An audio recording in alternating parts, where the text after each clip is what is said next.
Okay, it's 7 p.m., so we'll get started. So if we can close the door in the back.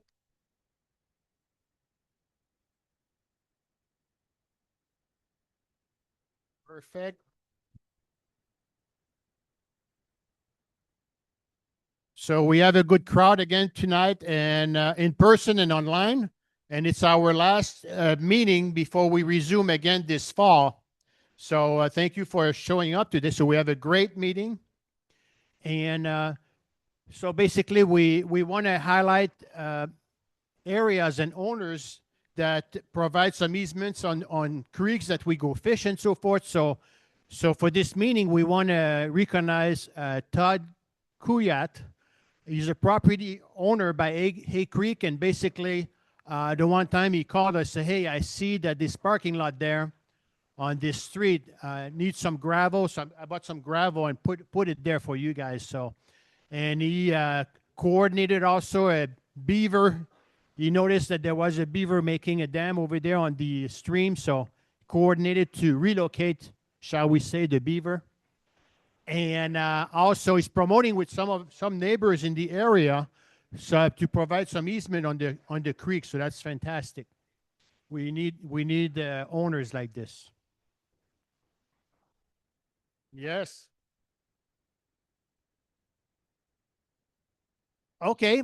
So by the way, this lamp blocking the screen, I asked last time we were here if you can raise that lamp. So hopefully by next season, that lamp will go higher. It always blocks the top of the screen.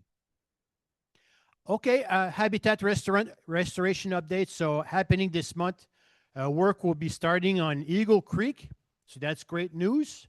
South Creek, there's a follow-up stream walk with design and stakeholders, like as far as what work will they do and so forth. So good work happening on some streams just right here in the Twin Cities. Upcoming habitat event. So this is directly from our website. So if you go right there in our website, twincitiestU.org, and then go into the section for events, all these events shows up, so you can register right there.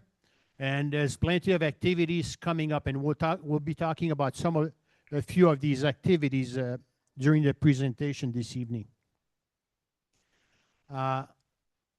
This is for Brad. If you want to come and talk about this, Brad.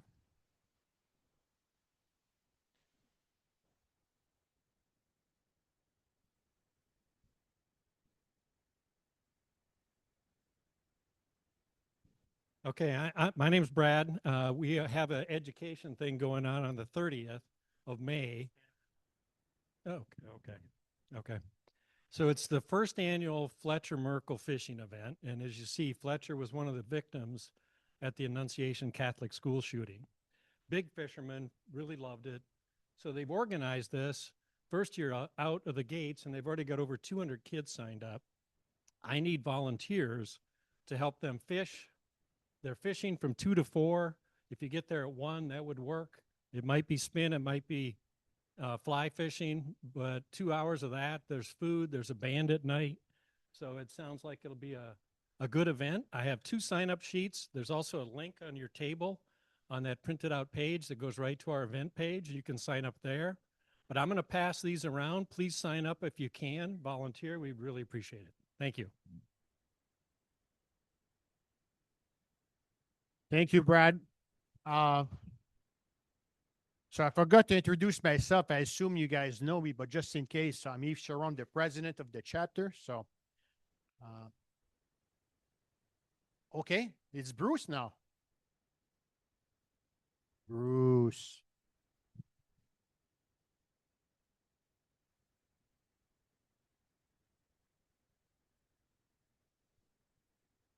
Thank you. Thank you, Eve. And thank you, TCTU, for allowing me to come here. Some places don't, but that's another story. Anyway, I have been director for the last 14, 15 years of Tune Camp. We started in 2008. We are a conservation ecology camp for kids 11 to 16. We don't get into issues. We get into why things are cool and amazing. We want kids to take ownership of this world so that they can make a difference and change. Something that we're all trying to do, but hopefully they can do it even better. So our events this year are it's a 6-day camp. It starts on July 7th through the 12th. This year, Paul Johnson is my fly tying director. He's going to be tying flies on Wednesday morning, the 8th at 8 and 10 a.m. Then I also have Manta Hayner, who's going to be our Streamlab coordinator. She's going to be doing that on Saturday. We're also at the same time, we have 40 kids a year, so we split the group in half. Half of the group will be fly tying, sorry, that's last year's schedule. Half the group will be doing Streamlab. The other half will be learning how to cast. And then Sunday, we also are down at Lanesboro at the Root River and I'm trying to remember the lakes now. The park, Sylvan Park. Sorry, and I do need volunteers. We do need a lot of people that can come help kids kind of tweak their fishing capabilities and also have a lot of fun. We also need Paul. You'll have to contact Paul if you can make it for the fly tying event, and if you want to come and spend the weekend, just portion of the weekend, helping kids learn how to cast, and that'll be great. We're currently doing, we do about 28 sessions a year. We're high intense, high education. We get into everything. Streamlab, aquatic invasive species, native grass habitat, pollinators. We actually put on bee suits, take apart a hive. We get into forestry, wetlands, waterfowl. I've got everybody from the Audubon Society, U.S. Fish and Wildlife, Laughing Trout, Trout Unlimited, Pheasants Forever, Minnesota Soil Health, Pollinate Minnesota, just to name a few. So if you could be part of this group, we greatly, greatly appreciate it. Thank you so much. And if you want, there are flyers in the back, please. I encourage you to take a flyer. If you know a kid, we still have room for sign up. Please share the flyers and keep the dates open. Thank you so much.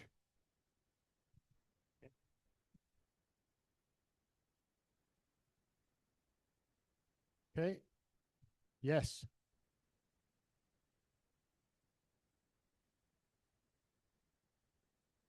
Yeah, so we have some scholarship for some kids. Some of the kids the parents have difficulty afford sending their kids there, so we kind of try to sponsor some of these kids so they can go. So the Twin Cities chapter team up with Toon Camp, and we provide 4 scholarships for kids to go. And they have to write some essay, right?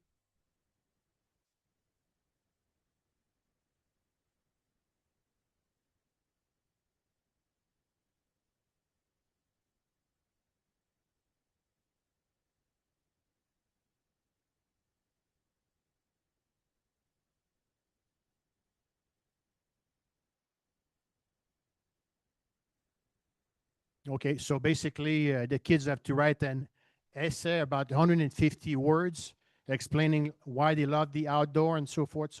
So you gotta think through it. And I read some of these, so I know they're the one who wrote that. So it's a handwritten note. That's nice to see what they have to say. Okay, an update, advocacy update. So if you remember last month, Mo presented here and from the CRDC. So it's basically the Coalition for Responsible Data Center Development. So they had a meeting this past week at it was at the Lakeville Library about the Farmington Data Center. It was an informational meeting. So the concern there is that that data center, if you remember when he spoke last month, is that it will go next to the Vermilion River. And also it's going to be close to some residents, and this is going to be lots of lights, humming noise, and all that stuff. So there's a big concern from the residents there, but also a concern from us, like because they're going to use a lot of water. So it seems like that data center plan appears to be moving ahead because the city has approved the plan. The CRDC have filed a lawsuit against the city of Farmington, and the judge in Dakota County accepted this lawsuit. The city tried to say, hey, dismiss this lawsuit, but the judge says, no, this is a valid concern. So that lawsuit is going forward. And so when we were at the meeting, one of the things, last time they were here at the April meeting, and again at the meeting we had this week, they asked if we could help out Trout Unlimited as far as, can you monitor temperatures before and after this data center? Because the stream will go next to the data center, they will use the water and then discharge it. So the thing is that we're going to work with the DNR to install some temperature data logger there, so we can get a baseline before and after, and then we're going to share this data with our partner organization and the CRDC. They will need some of the data to show, hey, this is impacting the stream or not. So we will help out. So we have a meeting this week to decide where we're going to put that, and the DNR will be helping out. Okay, some bit of good news. So we fund our habitat project. So MNTU, which is the statewide, it's not a chapter, it's a statewide Trout Unlimited council. Basically, they do all sorts of habitat around the states, and the way they can afford to do that is because there's this thing called the Legacy Outdoor Heritage Fund, and that's where the money comes from to fund all these projects that we do. And basically over here, what you see over here is basically this past week, actually, it was stalling in the at the government and so forth. Finally, it passed into law and it's going to get signed. So I'm going to explain a little bit the process, how that works. But basically, this legacy fund, about 3/8 of 1% of every time you get taxed when you purchase something, 3/8 of 1% goes towards the legacy fund. And from 2009 till 2034, so the 3/8 of a percent of whatever gets collected for whenever you pay tax on something you purchase goes against 4 funds: the Clean Water Fund, the Outdoor Heritage Fund, Art and Cultural Heritage Fund, and the Park and Trail Fund. So for us, the thing is that, so for us, what qualifies for our habitat and so forth will go into that Outdoor Heritage Fund bucket. So it's about 33% of the 3/8 of a percent of every time you pay tax.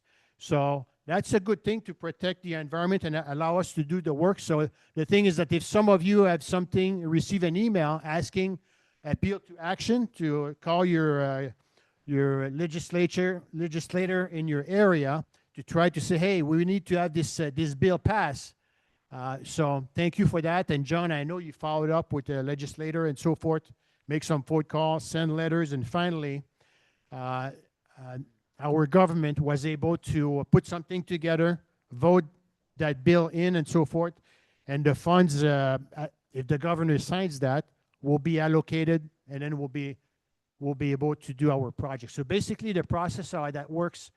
So MNTU and other conservation organizations propose various projects annually. So it has to be done annually. So MNTU, John and his team, they come up with, hey, we want to do some work on Eagle Creek. We want to do some work on the South Branch. So he comes up with some proposal, and other organization does the same thing. The list of projects is sent to that group. Basically, those are the gatekeeper. LESAR, SAM's Outdoor Heritage Council. So that's the abbreviation here. So basically, they get a ton of projects for all different organizations that wants to get something done out of these funds. And the LSOHC decides, okay, which project will get these funds, because there's a limited amount of money, and there's all these people that wants this money to work on their project. So these folks decide which project will go forward. They submit the list of recommended project to the Minnesota legislature. And then the Minnesota legislature decide, okay, we're going to sign off on this. And then the governor needs to sign off. I mean, the Minnesota legislature will vote on this. And then once they pass this, then the governor signs it. And as soon as the governor signs it, then the funds will be released for us to do the habitat work. So if there's no approval or signature, then we cannot do the project. So that's a great thing for the state of Minnesota. And thanks for everybody that made some phone calls and for John following up so these projects can go forward. Thank you.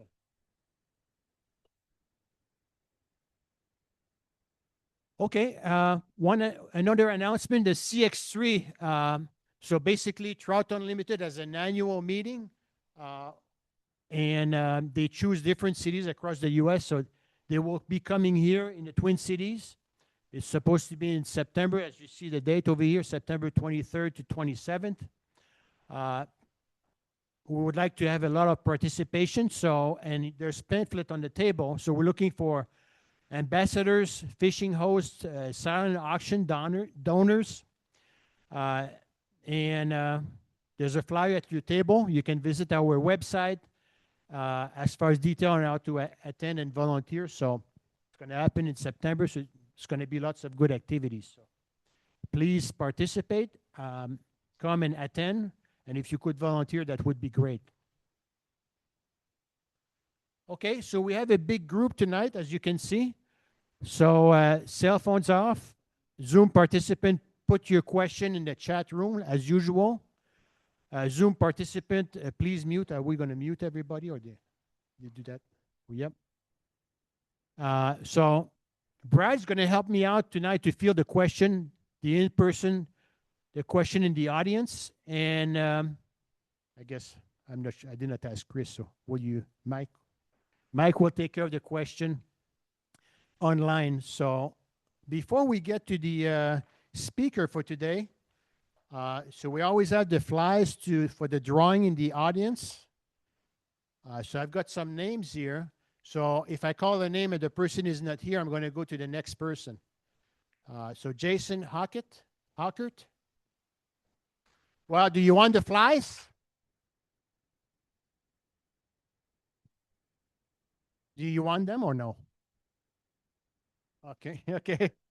Congratulations. Okay. So we'll need to ask Paul to tie more flies for us for the fall. Okay. So welcome to our guest speaker. So we have Bob Luck, who's, sorry, go back. Bob Luck is our, he used to be our president before I was appointed. He's still a board member, an important board member in our group. So you see here with a nice fish. But also there's stories about Bob. So we went to fish in the Mississippi together, and he's decided I cannot catch a bass with the fly rod, so I'm going to jump in the water and try to catch one. But he came out empty-handed. So, okay. So there's a name. He got given a nickname that you'll learn later in the presentation. So here, Doug is our speaker also for tonight's presentation, and Doug, as you know, is in charge of our habitat with Jonathan. So Bob and Doug, if you want to come up front. So you guys will be coming together so they can see both of you, the duo.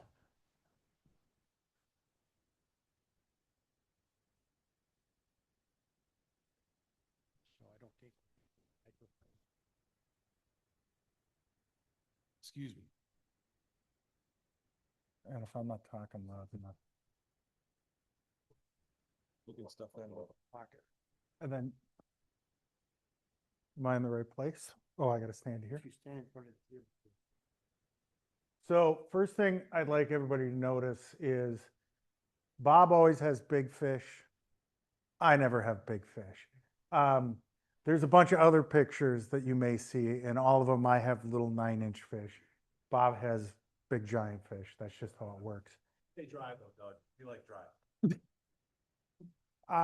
On New Year's Day, we were fishing and I fell in. Nobody else did, so that's not necessarily true. So I was coming back from a work trip. I was in the Detroit airport. Bob and Eves called me. Eves told me about Bob falling in. And I said, well, Bob has a new nickname. He's now called Indicator Bob. So that's an important thing for you all to remember. So next slide, or do I do the slide? Big button. Big button. All right, so we're going to talk about Hay Creek. So we're going to do an overview of it. Bob's going to talk about fishing Hay Creek and then some other items on it. So the first thing, and this is high level, don't ask me any detailed geology questions. It's a driftless stream, karst and sandstone. Lots of springs feed the stream, obviously. Consistent temps throughout the seasons. Part of the research I did for this was, what did indigenous folks call it? I can't remember what they call it, but they did have a name for the brookies. I'm sure I'm not going to pronounce it right. Hogal Wikasta Snee, which means wicked man fish. And they didn't eat them. Evidently, there was some type of taboo against eating them. And it's funny because we also typically don't eat the fish we catch. I mean, I do, but most people don't. European settlement came along, and you know the story: plowing, grazing, logging, and we ended up with this. Erosion, turbidity, sedimentation, loss of in-stream structure, all kinds of problems, including loss of all kinds of wildlife. So I call this part standing on the shoulders of giants, which is something Isaac Newton talked about. That for 40 years on Hay Creek, all kinds of people have been doing all kinds of things that have made Hay Creek what it is today. So Bob has things to talk about on why you should fish it. Landowners that care, hundreds and hundreds of volunteers like you all, the DNR, different Trout Unlimited chapters, Minnesota TU, and as Eve talked about earlier, the Outdoor Heritage Funding, which is a really important piece of everything that happens on that. High level, I'm going to touch on a couple of these. There are people in a room, Tony Nelson and John Lincheski and others, that can give you far more detailed information on this, and I encourage you to ask them questions. The first project that I could find started in '91 on hay with the DNR. In '94, there was additional work done that started using woody debris instead of stones to help control, or not control, restore the stream. In '08, when I believe the Outdoor Heritage Funding Project work started, TCTU and Hiawatha chapters did a bunch of work on there installing different structures. And if I'm not mistaken, a lot of them are still there. In '08, the Outdoor Heritage Funding started, and also in '08, or I'm sorry, in '09, TU and the DNR restored about 2,200 feet of Hay Creek. I don't remember exactly what stretch it was. In 2010, TCTU got a grant from the TU National to help do additional work, including stream bank stabilization and prairie plantings. I don't know how many people remember fracking. Remember when fracking was a big issue? Tony Nelson told me about this when we were avoiding fishing one day in February. A Texas company purchased a big chunk of land at about a mile from Hay Creek because it had ideal sand for frack mining, for fracking. A big problem with that was, in order to access that sand, they were going to have to dewater that property, which was going to intercept springs that fed hay and help keep it cold, or the temperatures consistent. And then they were also going to use that water to wash that sand and then put it right back into hay. So you're going to get formally cold, temperature stable spring water that was going to be warmer and dirtier. A lot of people worked together to defeat that. Local landowners, legislators, John and Tony were involved in that. So as we think about data centers and other threats, we've fixed stuff before, we've stopped up stuff before, we can keep bad things from happening to the places we love. That was in 11. There was also additional, another 5,500 feet of restored channel work done. In 2014, 2015, 5,300 feet of Hay Creek downstream from the campground was restored. Minnesota TU raised a bunch of money in between 2018 and 23 to do all kinds of work on not only Hay, but other streams. And from now present, the Minnesota DNR is purchasing easements on Hay, as well as Minnesota TU is working with several landowners and companies to purchase easements on Hay to help give them public access. So here's the future of Hay that TCTU, as TCTU looks at Hay. So that at the upper end is Highway 61 in Red Wing, and the other end is, I believe, the end of the designated trout water on Hay. So the segments that are red are stretches that are either under public ownership, city, state, county land, or they're under easement, so there's angler access to them. The blue sections, those light blue sections are lands that are still private and there's no public access on them as of yet. And then the solid or the dotted black line is a total of 13 miles. And what TCTU is trying to do with the DNR and most importantly with Minnesota TU is connect all those red sections with the blue section so that we end up with 13 miles of land, of stream that's accessible to anglers, and restoration work can be done on that. City of Red Wing owns big chunks at the top. They're all in favor of that. There's a couple other companies that are interested in donating land, and Minnesota TU has applied for easement funding for stretches on here. I want to specifically call out Tony Nelson, and there's a gentleman that's not here, Ryan Reister, who lives in Red Wing. They've been developing relationships with landowners for years in that area. And it's awesome when we have a call and Tony's like, I talked to this guy, they're on board, or Ryan has talked to 3 or 4 different landowners that he grew up with. So when you see Tony, give him a pat on the back, tell him thank you.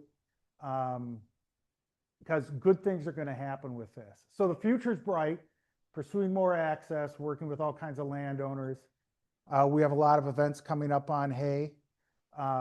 Trash pickup, invasive eradication. Look at the events page. We can always use more help. And all of the things that Bob's going to talk about is because of all the work that people did before us. And we need to do work for the people that come after us. So our grandkids and kids and neighbors have a better place to fish than we have on Hay. So with that, I'm going to turn it over to Indicator Bob. How do you get this on? Well, that's tricky. You know how to put it on? Like this? Oh, okay.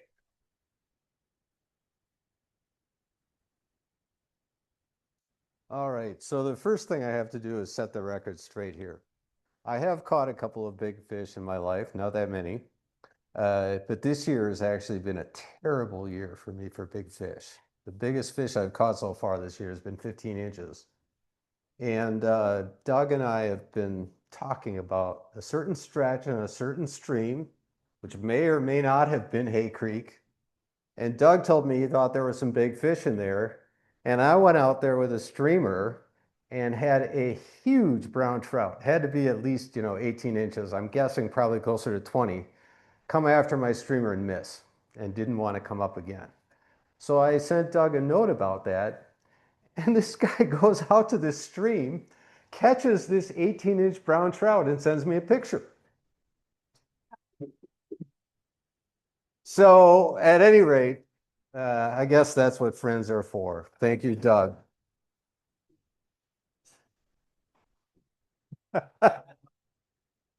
Hey, as you know, the state record stream trout was caught by Black Bill on a worm. So what can I say? So anyway, I have 9 reasons why I think it's a really great idea for you to fish Hay Creek. And I guess one of the reasons we go trout fishing is because we want to catch trout. And there are lots and lots of trout in Hay Creek. Here are some photos of some people who've been out catching trout. And the one thing that every angler in this slide has in common is that they all caught their first fish that day on Hay Creek. It really is a great place to take beginners. I'll get into that a lot later, but there are a lot of fish. Our friends in the Lake City DNR office, I'm not sure if any of them have made it onto the Zoom tonight, but they are responsible for monitoring Hay Creek, and they do an annual stream survey. I'll point out on a map later where they do it, but it's just right near the horse trailer parking lot downstream from the Hay Creek campground. And you can see, just like any kind of population of trout in a stream, that there have been ups and downs. But overall, the trend has been somewhat upwards. And these are very high numbers of adult fish for any stream in Minnesota, with a good number, up to in the range of 200 per mile of fish that are greater than 12 inches. Just to put this in perspective a little bit, I got lazy and asked my friend Claude AI, and I did not double check him, but I think this is actually pretty close, to compare Hay Creek with some of the more productive and famous trout waters in southeast Minnesota. And the Minnesota DNR actually does something interesting, which I think is really the right way to do things. They measure the pounds per acre of trout rather than the fish per mile. And I think that's fair because the freaking Missouri River is like 500 yards wide and Hay Creek is about 10 yards wide. So why should you count fish per mile? You should count fish per acre. But at any rate, now that I've had my rant, you'll notice here that you're probably familiar with some of these streams. Forestville and Canfield Creek are feeders of the Root River, highly productive trout streams that flow out of springs into the Root River in Forestville State Park. Rush Creek is one of our best trout streams. East Beaver Creek flowing through Beaver Creek Valley State Park. All of these are premier trout streams that have a biomass in excess of 200 pounds per acre. And Hay Creek is right up there with those streams. I am biased, but I think that Hay Creek is one of the top 10 trout streams in the driftless area in Minnesota. And it's just really right in our backyard. So there are a lot of fish in Hay Creek. As I mentioned, Hay Creek is a great place to take beginners fishing. It's not just because of the number of fish, which of course is important. You want to have a lot of fish so you have a chance of catching them. It's also really accessible in terms of land. Doug talked about it. There's a lot of open prairie stretches with few trees to catch your backcast or your spinner, Doug. And and a lot of the sections have been designed by the habitat crews. You can see that's actually Doug crossing the stream there. They designed the riffle sections so that they were shallow and easy to wade, so it's really easy to cross the stream. So it really is a great place to take beginners. And whenever I have a chance to fish with somebody who's new to trout fishing, I always take them to Hay Creek. And my most recent expedition was with Todd and Prudence Tessmer, who are pictured here on the right. This is opening day, April 11th. The weather was good for fishing, not so good for sunbathing. There's Todd pictured with Prudence, and he actually told me that he was just planning to take photographs and he wanted Prudence to do the fishing. And so Prudence is 13 years old. And I was like, I don't know this kid. And, is she really going to be interested in fishing? Is she going to want to go in the car? Is she going to want to play video games? What's going to happen here? But as it turned out, Prudence was a fishing animal. She got onto that stream. We fished till about 1 o'clock in the afternoon. She caught something like 10 trout on her first try. Then we went to the campground to dry off for a little bit. And then she wanted to go out again. By this time, the blue-wing olives were hatching. And so while we had been nymphing earlier, we tied on a wet fly. She swung a wet fly and caught a couple of rising trout on a blue-wing olive. The thunder was approaching. Lightning flashes were getting dangerously close. Todd and I were like, Prudence, time to go home. Well, anyway, she negotiated for about 3 successive 15-minute extensions before we finally left, but she just did a great job. This is a picture of Prudence with one of her fish. I think you might like that smile. And actually, Prudence has joined us tonight with her family. Prudence, you want to stand up and take a bow?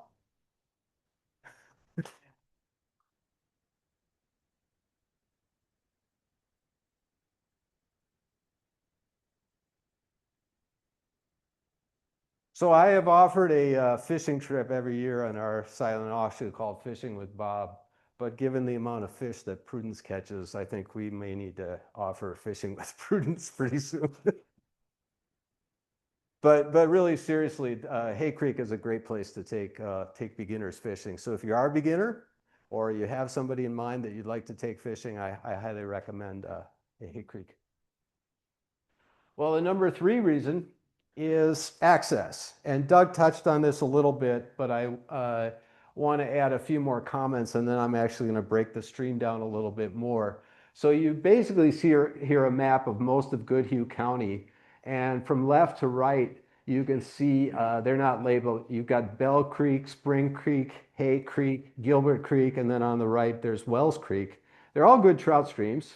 Hay Creek is the only one which is listed by the DNR as Class 1. But one of the things that you'll notice here, this is a screenshot from our friends at Trout Routes, is that there's a lot of dark shading around stretches of Hay Creek, and there's not so much of that shading on the other streams. And this is basically just the same image as Doug showed. All those places that have shading are where there is public easement, public access. So you can walk alongside the stream, get in there to fish. There's good parking areas and so forth. So it really is an extremely accessible stream. And it's about, I would say to the best reaches of Hay Creek, it's about a 55, 60-minute drive from downtown St. Paul. So very, very doable as a day trip. I like to break Hay Creek down into kind of 3 sections. Oh, and I should mention that our ultimate goal, Hay Creek is about 16 miles of fishable water. And with the work that Doug, Tony, Ryan, and others are doing, John, our goal is that, someday with that entire 16 miles would have that black stretch along it and be publicly accessible. But meanwhile, there is plenty of water. There's kind of 3 sections. The upper stretch of the river, which is at the bottom of the map, which goes from the bottom up to about where the town of Hay Creek is, we call Upper Hay Creek, or I call it that. The area right around that Hay Creek town, Hay Creek campground, up to the parking, the little P sign, and a little bit beyond there. I guess there's several P signs. I'm trying to not use the pointer because the folks online can't see it, but there's this big stretch of state forest land. So basically from the town of Hay Creek up to where the state forest land goes, I'd call Middle Hay Creek. And then the rest of the stream to the confluence with the Mississippi is Lower Hay Creek. So if you look at the upper section, a lot of habitat work has been done here. There's some great pasture. I'll be talking about pastures later. You can see there's plenty of public water. The stream is not super narrow, but it's also not super wide. The stream is very clear. The fish are very spooky. And so if you're looking for some more what I would call technical fishing, this is a great place to go fishing. The middle section, This is actually this where it says day use area. Just downstream from there, there's a bridge there, is about, I don't know, 2,000 or 3,000 feet of stream that was restored by the DNR. That's right where that long-term fish monitoring station is. That's where Prudence caught 10 fish on April 11th. Wide open, really nice habitat project, a really great place to fish for beginners. If you want an adventure, once that habitat improvement section ends, there is some private water that you would have to ask for permission to fish, but you can see there's also quite a bit of public water alongside Hay Creek Trail. Brushy, lots of log jams. The water kind of screams big fish. It also screams that you're going to lose a lot of gear and may get frustrated. But if you're looking for solitude and a challenge and maybe a big fish, I think that's a great place to fish. And then finally, we have the lower section, which extends from the state forest land to the mouth of the Mississippi. Again, there's quite a bit of public land here. It is sand, it is muck, it is buckthorn, lots of tires in the stream. This is where we do the trash pickups and get tons and tons of trash. You might find a shopping cart in there. As far as I know, no dead bodies have been found, but that doesn't mean they won't. Oh, Tony said, okay, as far as Tony knows, only one dead body has been found. But so it's definitely an acquired taste, I would say, but I guarantee you'll have solitude there. Okay, moving on. Number four reason is winter. I think there are a lot of people actually, Hay Creek for whatever reason has a reputation for getting very overgrown, lots of wild parsnip. On some parts of the stream that actually is true. So some people don't really like fishing it in the summer and they only fish it in the winter. And I think Hay Creek is one of the few streams you might find in Minnesota where it could be more crowded in the winter than the summer. But it really is a great place to fish in the winter. Doug talked about what great spring flow it has. Our stream keepers keep some data, and I think Hay Creek, along with Trout Brook, are the two streams that have the most consistent water temperatures. And of course, that not only gives you cooler water in the summer, but it also gives you warmer water in the winter. So trout are more actively feeding, and it's just a great place to fish in the winter. There is Eve, our president, demonstrating how not to properly handle a fish in freezing conditions. Next time, be careful. Sorry, it was a warm day. Yeah, right.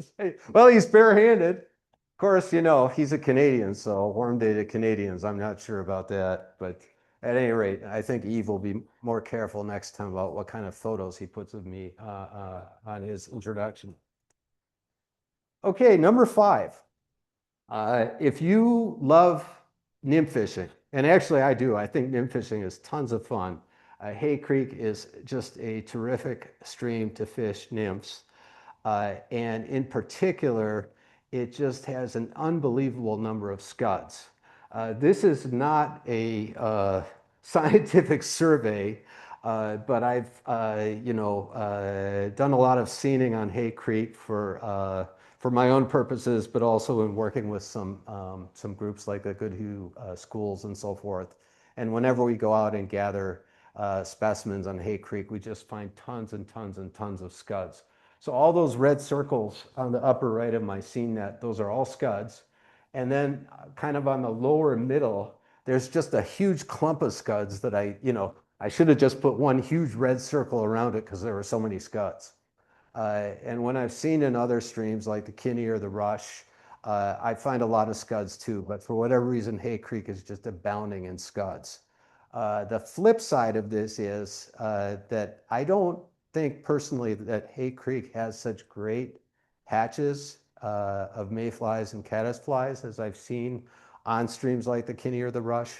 That doesn't mean you won't find a hatch. I had a pretty good blue-wing olive hatch last fall. I'm not sure of all the reasons for this. I was talking with John Lancheski earlier, and he told me that 20, 30 years ago there actually was a great sulfur hatch on Hay Creek. It is flowing through a very heavily farmed area. So it's possible that it has been, hurt more badly by nitrate pollution and by neonics than other streams. And I believe scuds may be a little bit more tolerant of those pollutants than mayflies and caddisflies. But at any rate, trout can grow fat on scuds, and there are tons of scuds, and the nymph fishing in Hay Creek is really, really great and a lot of fun. That doesn't mean that there is no dry fly fishing. The caddis and mayfly fishing, in my opinion, other streams are better. But I don't really think there's a better stream close to the Twin Cities for hoppers than Hay Creek. A lot of pasture land, a lot of grass. The water is narrow with deep, banks near the sides, so trout can hang out there waiting to ambush hoppers, and a lot of them fall in the stream. And I and others I know have had some just terrific days fishing hoppers on Hay Creek, starting from about the middle of July up until the season closes in mid-October, whenever the frost comes. Of course, one of the reasons for the great hopper fishing is that there are so many cool pastures in Hay Creek. But I just think pastures have a charm all their own, and especially in the driftless area, we have these cows grazing peacefully in the pastures. You can't tell me that they don't have a much better life than the cows that are stuck in some mega farm in the desert in Southern California. And of course, this is the famous sign, the German 150 years farm sign. This is the area that is owned by the German family and their children, the Scheele family, and their grandchildren, who are also working the farm. They're raising cattle along this stretch.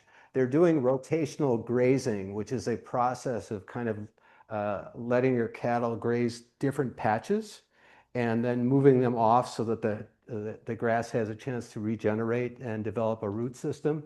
And basically what you do is you're really preventing erosion, strengthening the soil, and also making the stream a lot easier to fish in the summer.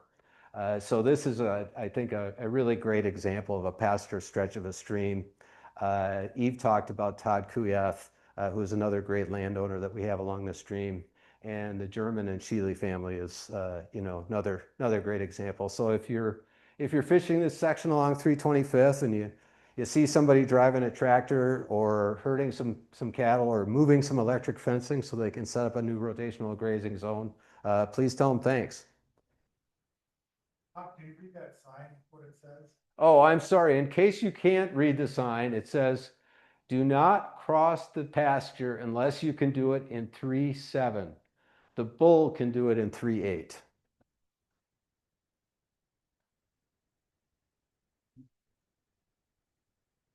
Okay, big fish. In a past life, I did catch a few big fish, just not this year. And a lot of those fish I've caught on Hay Creek. I don't think Hay Creek is well known as a big fish fishery. And, we had Matt Doth come in and talk about fishing on the Vermilion. And, the pictures of the fish that he was showing on the Vermilion, I don't know if any of these would have made the cut. But there are a lot of big fish actually in Hay Creek. And many, not all, but many of them are found in the sandy, mucky, shopping cart and buckthorn infested lower river. The trout population is a lot smaller there, but there's a good food base, there's a good minnow and crayfish base, and the water has such great thermals that the fish feed all summer long. It's cold and fishable. It's class 1 all the way down to the Mississippi River. And rumor has it that in the fall, winter, and spring, some of those trout head out to the Mississippi to do some more feeding and then head back up. So it's not easy to catch these fish. It's never easy to catch big fish. I've been too scared to go out at night on Hay Creek, so none of these fish have been caught mousing, but it might be interesting to try. I've had my best luck fishing streamers And actually, probably about half of the streamer fish, big fish I've caught on streamers have been in an upstream cast where I've kind of done the, you know, the tight line dead drifting and kind of keeping an eye on my line and then twitching it on the end. And I think the trout are pretty spooky there, so that tends to be a good approach. But there are some big fish in Hay Creek. Okay, so we've talked a lot about the reasons that you should fish Hay Creek, and this is I guess the final reason has not as much to do with fishing, but believe it or not, there are some poor benighted souls who would actually rather not fish 14 hours a day and would rather go do something else sometimes. And Hay Creek and Red Wing are a great place to do other stuff. How many of you, by the way, have been down to Red Wing? Okay, excellent. How many have bicycled on the Cannon River Bicycle Trail? Okay, probably like about half the people in the room. So you know absolutely what I'm talking about. Red Wing is kind of a historical gem. It's very well preserved. It's got lots of great history. You've got the Red Wing Shoe Company. You've got pottery. You've got, you know, boats stopping by. Great waterfront along the Mississippi. St. James Hotel, coffee shops, restaurants, you name it. It is a very, very cool town. The Cannon Valley Trail is one of the best bicycle trails, I think, in the United States. It goes from Cannon Falls to Red Wing along the Cannon River. Really beautiful. And I think they're trying to build out a stretch that's going to go along Hay Creek as well. There is a little stretch on the Little River right now, and there is a famous bridge to nowhere on 320th Street, which apparently at some point will become a bridge to somewhere for bicycles. So those are all great. And last but not least, of course, there is a great campground just downstream or upstream from that day use area I was talking about in the town of Hay Creek with a saloon, with a enormous buffalo head on the wall and $5 beer. I was fishing with another TU board member whose name shall be named, Mike Rude. And somehow he convinced me that it was a good idea to order a Foggy Geezer beer in the middle of the day while we were fishing. And when we ordered, the only question the waitress asked was 16 or 22. And she was really not very happy with us when we chose 16. And she was really, really unhappy when we stopped at one beer. But we still caught a lot more fish in the morning than we caught in the afternoon. At any rate, this is a great place to visit. And the owner of the campground is a big conservationist. We're in conversation with him right now about granting an easement. It's a fun place to stop by for some kind of beverage, something to eat at the end of the day. So anyway, these are all the reasons why I think you should fish Hay Creek. We actually have a plan for that. Because we're going to be having the CX3 meeting in September, we won't be having a chapter meeting. We normally have our chapter meetings from September through May. But we want everybody to attend the CX3, so we're canceling the September chapter meeting. But we figured instead, why don't we have a June chapter meeting? We usually take the summer off, but why don't we have a June chapter meeting, and why don't we hold it on Hay Creek? And so on Saturday, June 20th, we're going to meet at the Hay Creek campground. Breakfast will be served at 7. You don't have to be there at 7 if you like to sleep in a little bit, but you do need to be there by 8 because we're going to split you up into fishing teams, send you out to fish the water for the morning, then come back and report on your results. We're going to have all sorts of prizes, not just for the people with the most fish and the biggest fish, but also for people with the smallest fish, for people with the youngest member in their team, for people with the oldest, and maybe somebody who fell in, or who knows. At any rate, we plan to have a kind of a fun award ceremony, and then we're going to have all kinds of other activities for kids of all ages, a s'mores pit, fly tying. We may even get an electrofishing demonstration. So we hope you all can make it. It's going to be a fun day, and you don't have to wait until June 20th, of course, to fish Hay Creek. And I hope to see you out on the water soon.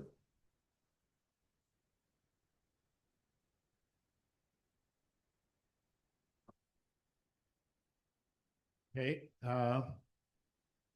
let's see, I have a list of questions here. Maybe Bob, you're gonna help me Can I- making sure that the folks were paying attention.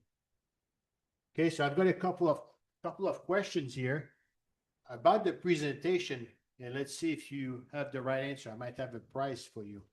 So how many miles, so the first question, how many miles of class 2 water on Hay Creek? Class 2. Yeah, I see somebody say 0 out there. So you get a prize out there. Okay. Well, you want to come and get your prize, a hat? Brown or green? Brown or green?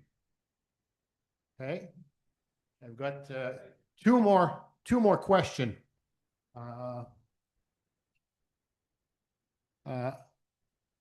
What is the most common micro invertebrate found in the water? Scuds. Okay, you said scud. Which color you want? Oh, well, scuds are green. Okay, you want green? Okay. The last question I have. What is Bob's nickname? I'm sorry? No, there was indicator Bob I hear. Okay, Great. ask that. Okay, so let's see now it's time for question for Bob or Doug. So you got a question? Doug, do you want to share this with me, or? So we'll take the question in the audience first and after online. One of the other good reasons to fish hay is you cross, typically for most of us, you'll cross Bell Creek, and there's another good fishing stream, Trout Brook as well. So there are other options for you if you're fishing Hay Creek on your way to or from. So that's another great reason to fish. That would be number 10, just saying. There you go. Thank you.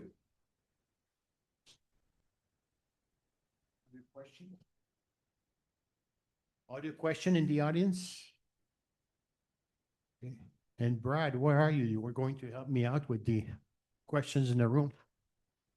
Just curious how often or if at all brook trout shown up in Hay Creek.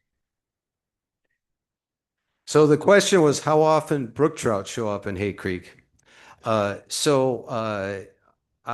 have fished Hay Creek 50 times, roughly, and I've caught 2 brook trout. The answer is very rare. And we'll publish this when we send a follow-up email. The DNR does do some electroshocking way upstream on mile 15, and they find something like 200 brook trout per mile. And they feel that the numbers are starting to increase. So a slight increase, but pretty unlikely to catch a brook trout. We have other questions, anyone?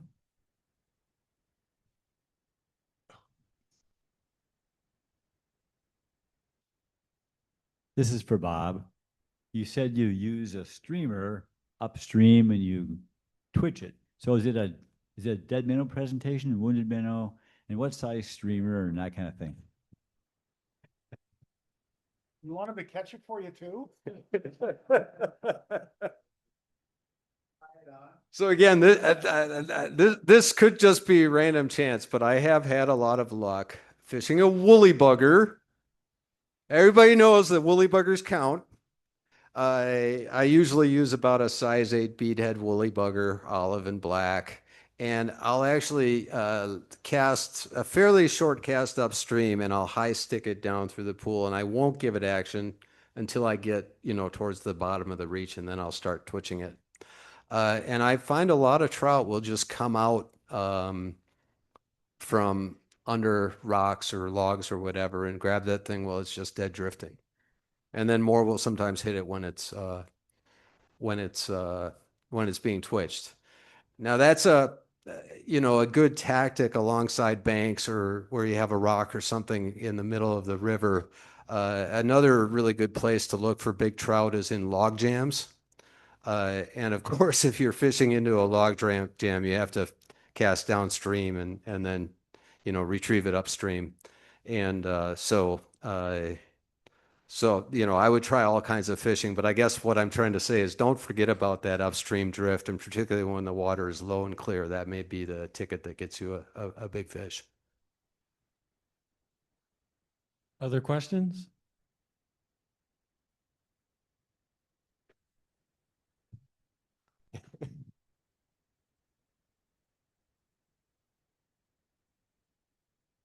I'm wondering which one of you guys planted the marijuana plants down by the where the bulls cross, where the bull crossing is. This is definitely for Doug. So where's the weed growing? It's a native plant. I don't smoke weed anymore for like 15 years. So I would have no idea what you're talking about. Certainly not Minnesota ditchweed. Trout don't inhale, and neither do we.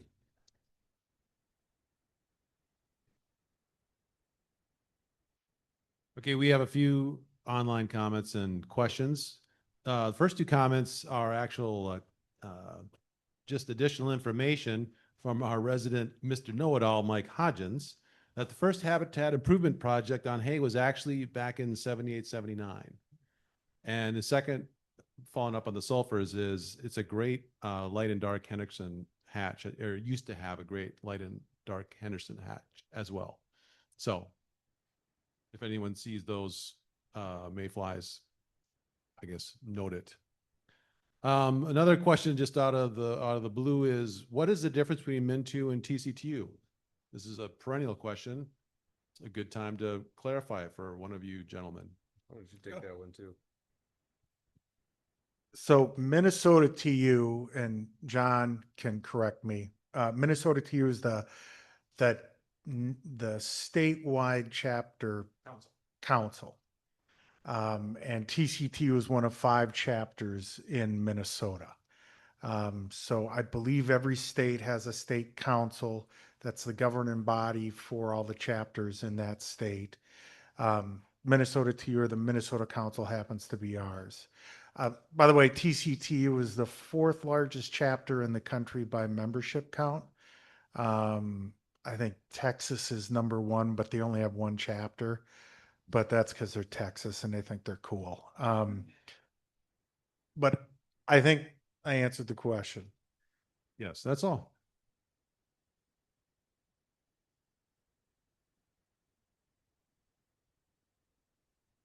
Oh.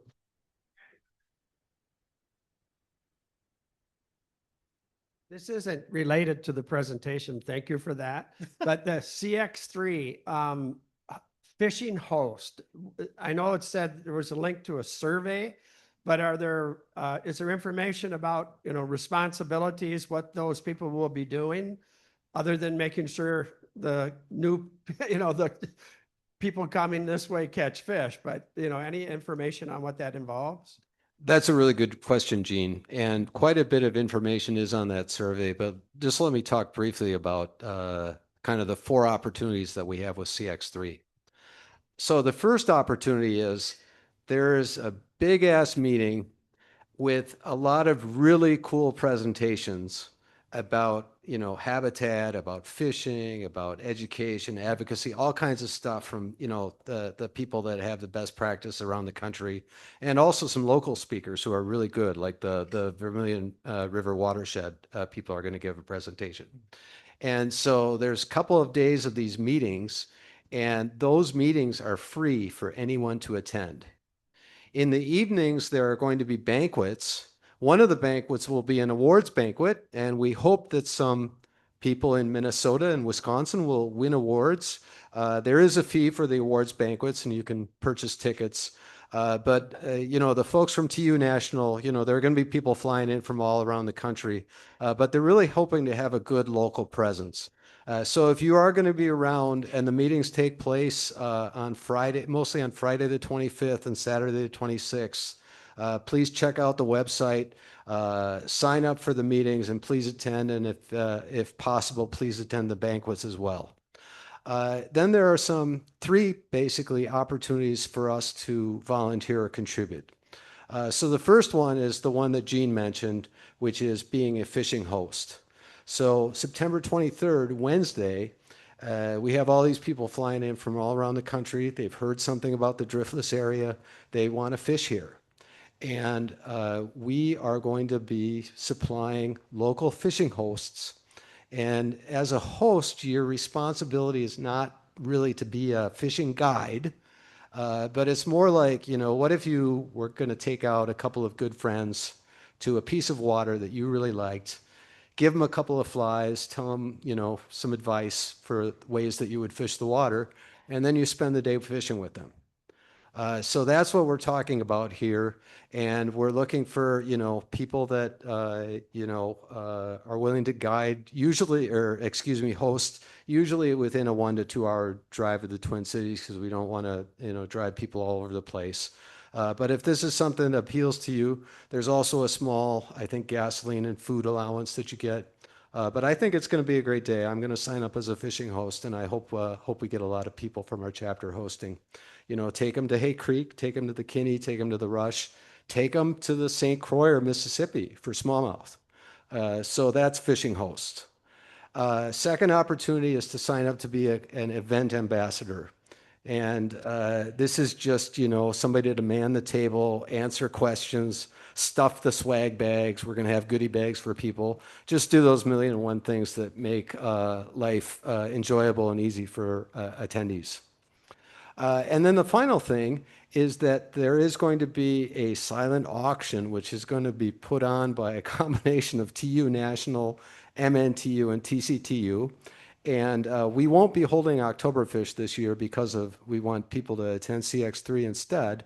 But if you have donated something to the silent auction for Oktoberfish, or if you have something in mind that you would like to donate, then there's a survey form there. What we've heard is that people in particular are interested in something local. So if you have, you know, locally tied flies, a locally crafted net, a local fishing experience or cabin stay, those are things that would be particularly valuable. So you can see those things on your cards, but I can also promise you that you will be inundated with emails until you finally succumb and sign up. Thank you, Gene.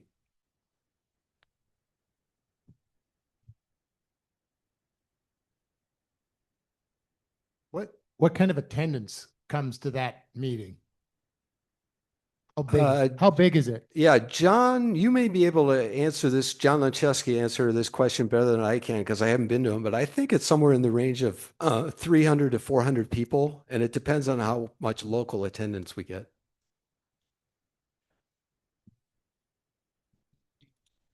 Yeah, that's pretty much right on, I think, historically.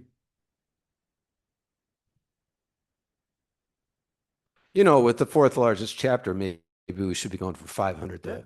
Yeah.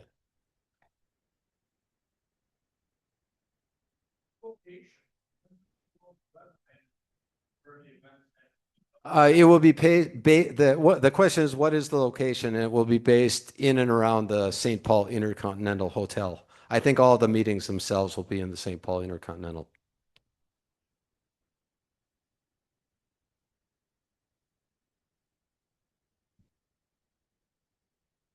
No more questions?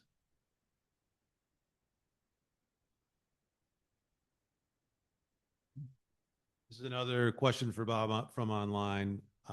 As I recall, you're a fan of the red and white Clousers. Do you prefer the Clouser or the woolly bugger when pursuing big trout? Somebody thinks I'm holding out on them. Yeah, that's exactly the. So I do love the Clouser minnow, although I understand it's a bass fly or something like that, but it works way better than spinning lures.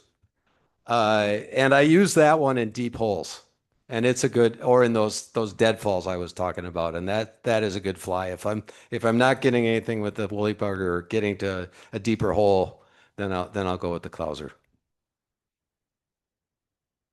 I'm a badger too, so red and white, that works for me. Okay, any more questions online or in the room? Okay, I got a gift bag for you. I told Brian I need 2 bags, but we only have 1, so you're gonna have to fight for what's inside. Thank you for speaking. You can tonight. have all the indicators, Doug. Okay, thank you for our speakers tonight. Thank you. Thank you. So that's it for tonight. So thank you everybody for showing up, and drive safely. I think it's still raining out there. And for everybody on Zoom, thank you for attending and have a great evening.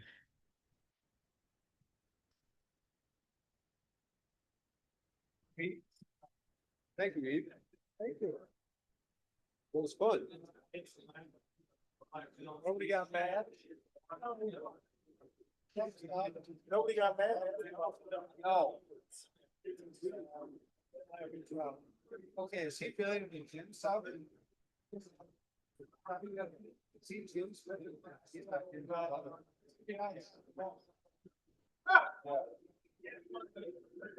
Anyway.